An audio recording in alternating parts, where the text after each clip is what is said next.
Today I'm going to rank the 10 most popular diets in the world, telling you which one's the worst and revealing which one's actually best. I know this video is going to ruffle a few feathers. I know it's going to seem controversial, but I've been a certified nutritionist for over 5 years. I know the scientific research on each of these diets. Everything that I say is based on evidence-based studies, but more importantly, it's also based on real life. I've worked with hundreds of people in the real world who have tried or are trying all of these diets. So I'm extremely familiar with all of them. I know all their good points and their bad points, all the pros and the cons. And that's exactly what I'm going to share with you today. Okay, let's get straight into it because we've got a lot to cover. The worst diet, in my most humble of opinions and according to the scientific literature, and I know this isn't going to be popular, is the vegan diet. The vegan diet excludes all animal products, including meat, eggs, dairy, and even honey. And it focuses exclusively on plant-based products, such as vegetables, fruits, grains, legumes, nuts, and seeds. Before I get into the cons of the vegan diet, there are of course some benefits. Without a shadow of a doubt, the biggest benefit of the vegan diet is that it's high in fiber. It's high in fiber, vitamins, and antioxidants, all of which promote overall health.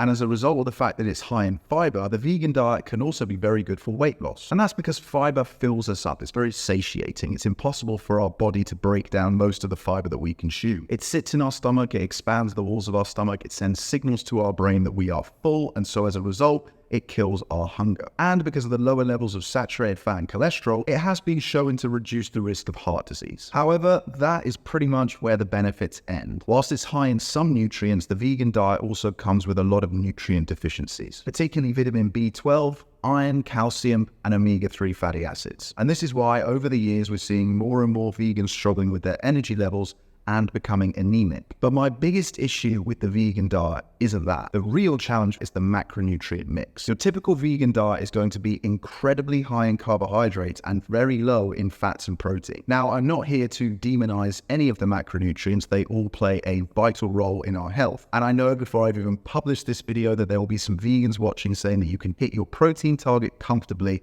whilst adhering to the diet, which is true to an extent. It's still going to be a struggle, but it's not about the quantity of the protein, it's about the quality. Proteins that come from animal products are called complete proteins, and this is because they contain all 9 essential amino acids. You have non-essential and essential amino acids, and the essential amino acids get their name because they cannot be synthesized by mammals, by human beings, and as a result they become a dietary requirement. In other words, the only way you're going to be able to get them is through your food. And the best sources of these essential amino acids comes from the protein in animals, because it's not just about the quantity of the protein. Equally as important is the quality. The vegan diet has been around for decades, but for whatever reason, and I'm not going to sit here and speculate and spout a load of conspiracy theories, it only came to the mainstream in the last 10 years. And it's important to understand that high quality scientific research takes years to complete. To give you an idea of this, some studies have been going on for 70 plus years, and we just didn't have enough people on the vegan diet who are willing to be part of scientific research until recently.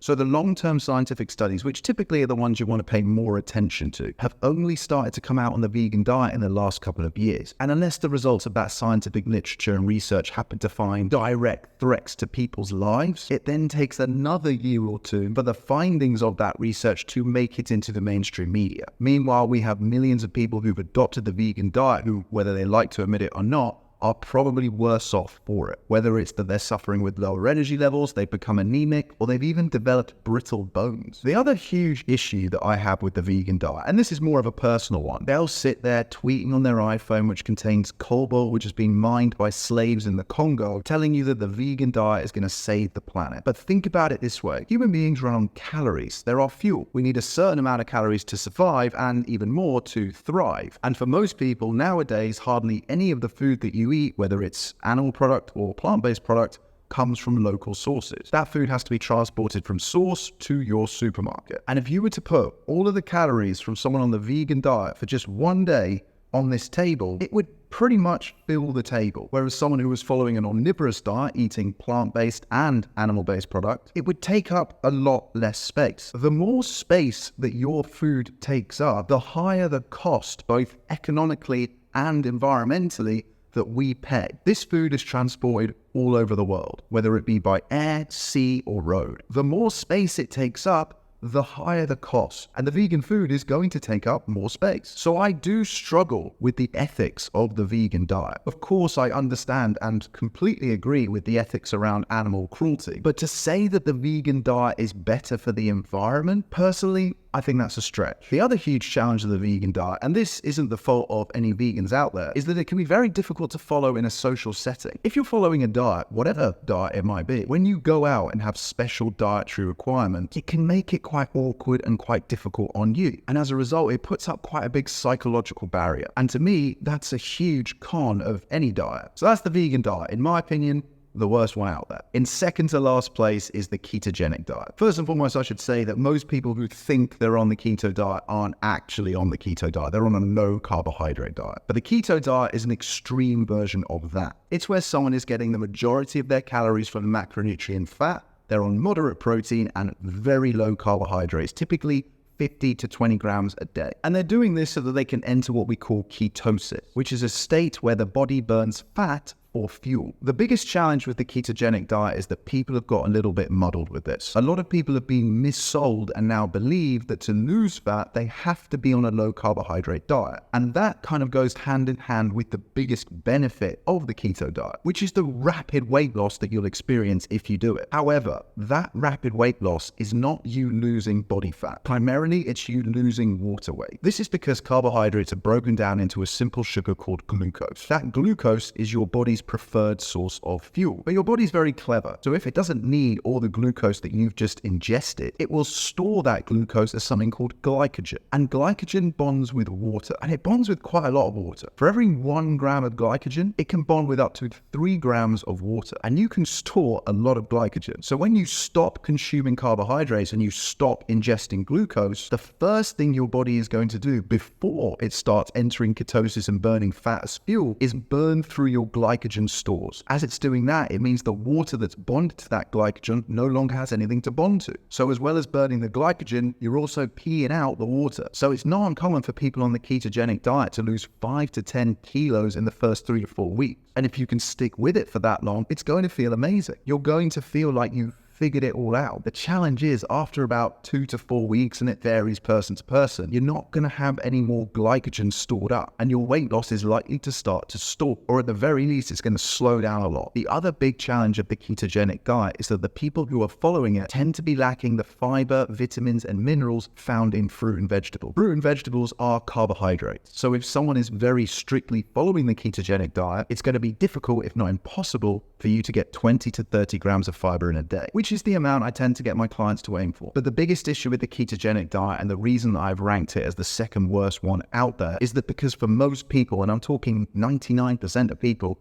it just isn't sustainable. Yes, you'll lose weight rapidly in the short term, but as I've said, the majority of that weight loss is just water. And losing a lot of stored water in a short space of time is actually unhealthy. Now I'm going to balance the books, because in my opinion, the third worst diet, and the vegans will be very happy I'm about to say this, is the carnivore one. The carnivore diet is essentially the opposite of the vegan diet. It involves eating only animal products, so meat, fish, eggs, and some dairy, and it excludes all plant-based foods. Just as ridiculous as the vegan diet is, so is the carnivore. I mean, as a pro, it's simple to follow. It's pretty much just man sees meat. And I've ranked it higher than the vegan diet because at least you are getting the high quality protein. But in my opinion, it is equally as moronic as the vegan diet. Excluding all fruits, all veg, and all grains, and plenty of other things, not only are you going to end up lacking a load of nutrients, vitamins, minerals, and fiber, but again, it's just not going to be that sustainable. There are isolated, high-profile cases like Joe Rogan and Jordan Peterson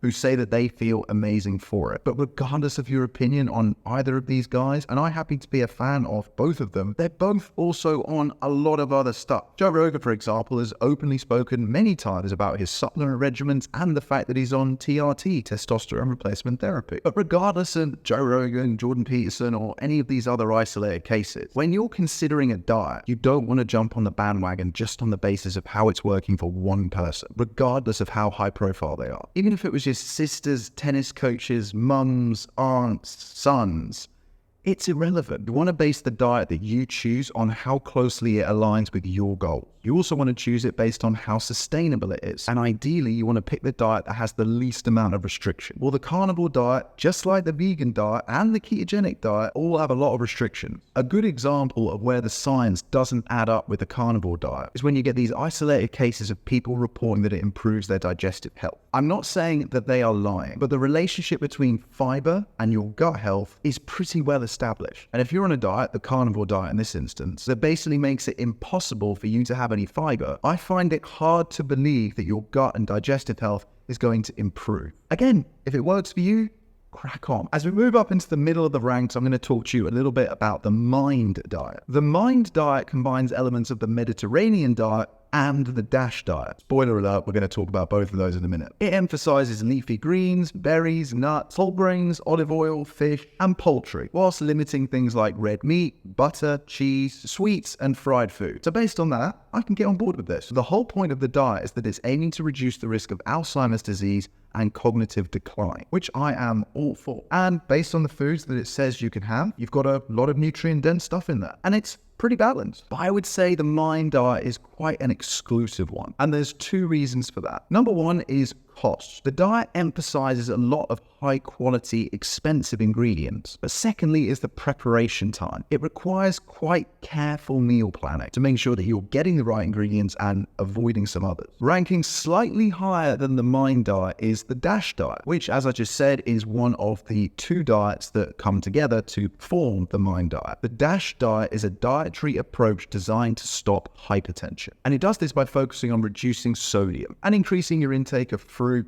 veg, grain, and lean protein. I've ranked this one slightly higher than the MIND diet because it's a little bit less restrictive. And the four things that you want to consider when you're picking a diet is the cost of it, whether that's you paying with time or money, how sustainable it is, how closely it aligns with your goals, and how restrictive it is. The DASH diet just ticks a few more boxes than the MIND one in that sense. Rising a little bit higher up the ranks, we're going to talk about the Paleo diet. The Paleo diet focuses on eating foods that were presumed to be available to Paleolithic humans. These are humans that existed roughly 2.5 million years ago. Sometimes you have to laugh and wonder who came up with these diets. And I can definitely get on board with the Paleo diet. Meats, fish, fruit, veg, nuts, and seeds. And it encourages people to exclude processed food, which I am all for because processed food isn't even real food. It's manufactured rather than being produced. However, where I come a little bit unstuck with the Paleo diet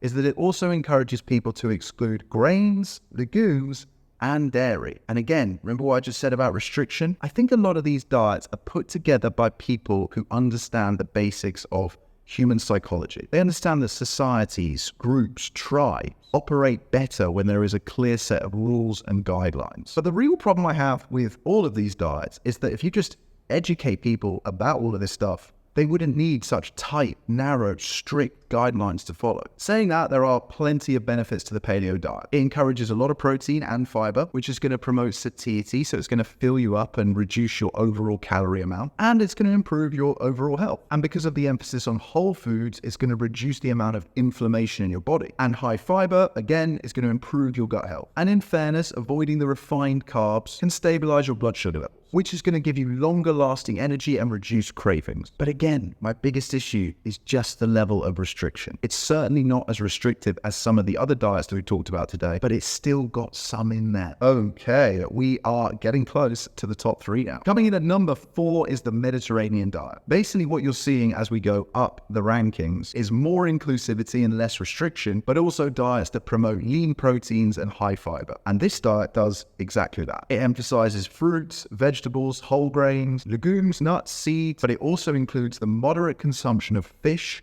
poultry, and dairy. And it even allows for a little bit of red meat. I think one of the biggest benefits of the Mediterranean diet is going to be to your heart health. And that's because of the emphasis on the healthy fats and the high nutrient intake. There is also a fair bit of evidence that supports that this diet is linked with longevity. In other words, it's associated with longer life expectancy and reduced risk of chronic diseases. But I think a lot of that is also to do with the lifestyle of the people who follow this diet. They tend to be people who, shock horror, live in the Mediterranean. I can tell you comes with a bit more of a relaxed lifestyle than the US or the UK. Not only that, but we're lucky to get more sun, and as a result, we're out and about and more active. To be honest, there's no real big cons about the Mediterranean diet for me to write home about, other than the fact, I suppose you could say that it's going to take longer to prepare some of the meals and might cost you a little bit more. I have to be really honest here, and I'll caveat this by saying that I am in no way wealthy or rich, but I struggle to empathize with people who say that eating healthily is expensive. There are other videos on my channel that focus exclusively on how you can eat healthily on a budget, but being frank, considering that your food is your fuel and the quality of that fuel is going to be one of the biggest determining factors of how healthy your lifestyle is and how long you live, I would say it's more of an investment than a cost. And in my experience, more often than not, the people who are saying that healthy food costs more money tend to use that as a bit of an excuse and a bit of a validating justification for the fact that they've chosen to spend their money elsewhere, which by the way is completely their right, but it doesn't make healthy food expensive. Cancel me if you want. I'm honestly not trying to put anybody down. I can massively empathize with people in certain situations, single mothers, for example, who are genuinely struggling financially. Anyway, that's all I'm going to say on that before I get myself in more trouble. Okay, entering the top 3, boys and girls. Number 3 on the list is intermittent fasting. If you're not familiar with this, very simply put, it's where people will only eat in a certain window each day. A lot of people like to follow the 16-8 method, where they'll fast for 16 hours and then they'll have an eating window of 8 hours. Some people also do the 5-2 method, where they'll eat intuitively for 5 days and then they will fast completely for 2. And even though I don't practice intermittent fasting myself, there is plenty of evidence that it can help people on a big scale. It gives people clearly defined rules and guidelines to stick to. But for most people, what intermittent fasting tends to boil down to is skipping breakfast. The irony is, if we're being pedantic, is that you can't actually skip breakfast because breakfast is breaking your fast. It is your first meal of the day, whether you have it at 8 a.m. or 8 p.m. But what most people like to do with intermittent fasting is not eat in the morning, start eating at about midday, 12 p.m., and then stop eating at 8 p.m. But if you are going to do intermittent fasting, I would strongly advise you to tweak your schedule just a little bit. Instead of being between 12 and 8 p.m., I'd encourage you to eat between 8 or 9 a.m. and 4 or 5 p.m. And the biggest reason for this is that digestion is a metabolic process.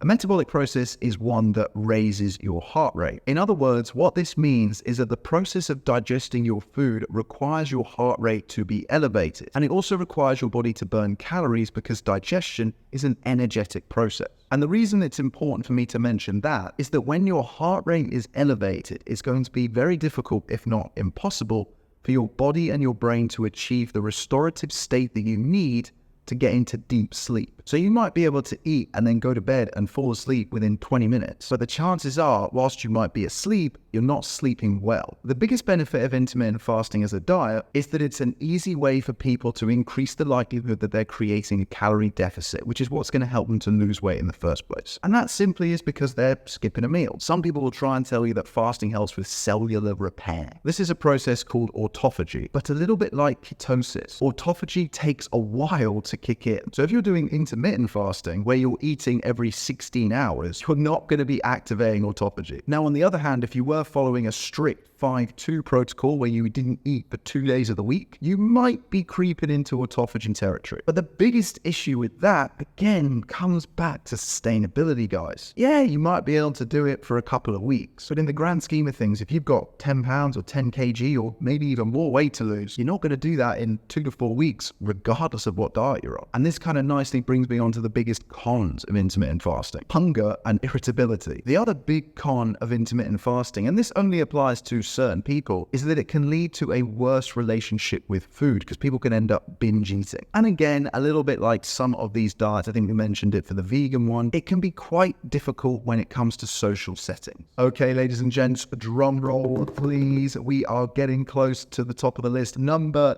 2 in the rankings is the Atkins diet. This is a low carbohydrate diet that emphasizes protein. So another way of thinking about the Atkins diet is that it's a more sustainable version of the keto diet. But aside from the fact that the Atkins diet isn't that restrictive, the main benefit is the fact that it promotes protein. Protein is my favorite macronutrient, but not for the reasons that you probably think. Yes, you need protein to build lean muscle tissue, but protein is so good for your overall health. It fills you up and kills your hunger, which is pretty handy if you're trying to lose weight. It's good for basically every single cell in your body, whether it's your hair, your eyes, your nails, your skin. It helps you to repair and recover, and it's even good for your immune system. So any diet that's going to promote protein, I'm always going to be a big fan of. To the best of my knowledge, those are the most popular diets out there right now in 2024, but none of them are the best, because the best diet is combining the best elements of all of these diets. Being clear on your goal, knowing your numbers, and eating a balanced omnivorous diet with plenty of plant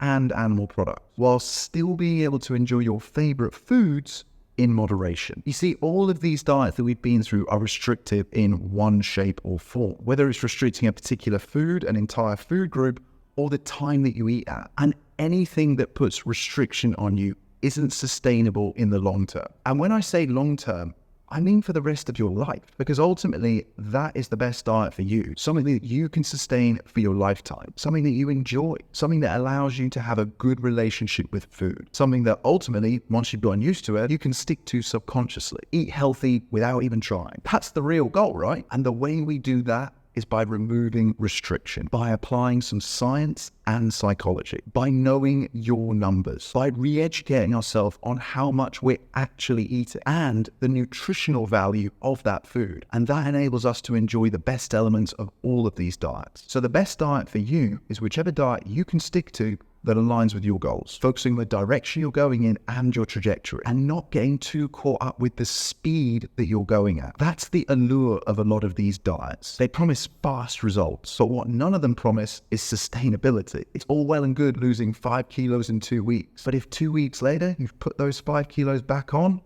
what was the point? Because let me tell you something, ladies and gents, just like if you have a target salary and you hit that, or a target number of subscribers on YouTube, having a target weight is no different. You'll hit it and nothing will change. There won't be a parade and you won't suddenly become a different or a better person. The work is in the process. So enjoy the process, because this game never ends. If you want to lose weight, you need to create a calorie deficit, because you can pick any diet you want. You can even pick a combination of diets. You can fast. You can eat one big meal or 5 small ones. And you could take all the supplements in the world. But if you're not in a calorie deficit, you ain't losing weight. A calorie deficit is where you are eating less than what we call your maintenance calories. And your maintenance calories is, well, exactly what it sounds like. The number of calories that you need to maintain your current weight and body fat. If you create a daily 500 calorie deficit, which you could do by eating 500 fewer calories or moving 500 calories more, or a mix of both, and then rinse and repeat that every day for 1 week, you will lose 1 pound of fat. And that's because there are 3,500 calories